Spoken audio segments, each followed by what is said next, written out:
First of all, I would like to give my gratitude to this Pet Guardians Mokokchung for giving me an opportunity to talk a little bit about Amur Falcons and conservation of wildlife. Amur Falcons, as we all know, these are transcontinental migratory birds that usually migrates each and every year from southeastern Siberia and parts of eastern China.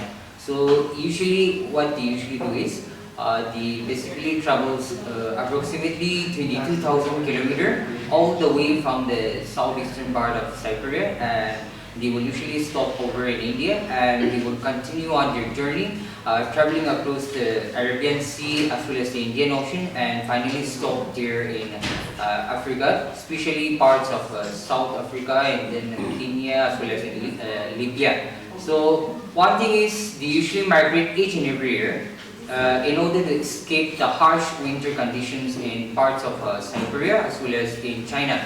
So each and every winter, they will usually migrate to South Africa. So during their migratory route, what happens is that each and every year during the month of October as well as during the first week of November, they usually stop here in Nagaland. So some parts of the Nagaland like Pandi area in Toyang, and then another one is the some parts of Longling district. These are some of the roosting grounds for this Amur Falcons. Now this year, after more than 7 or 8 years, we're getting an opportunity to see this Amur Falcons, especially in our Mokokchung district also.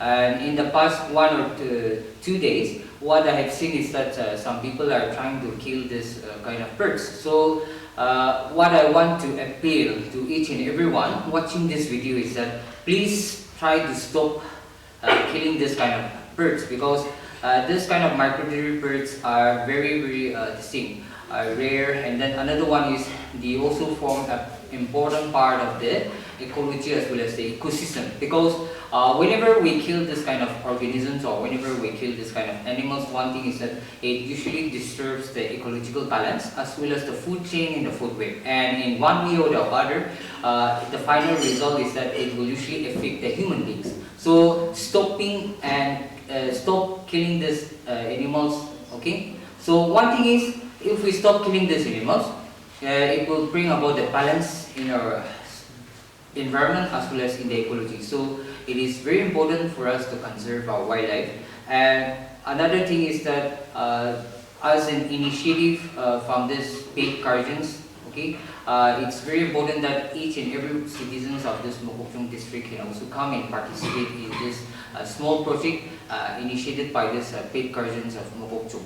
So as a part of our this conservation project and all these things, we as a citizen of Mokokchung, we as a learned individual or as an educated individual, it is very important for us to conserve our nature, to conserve our wildlife, and bring about betterment to our society so that in the future this kind of organisms can exist and survive in the long run. Thank you.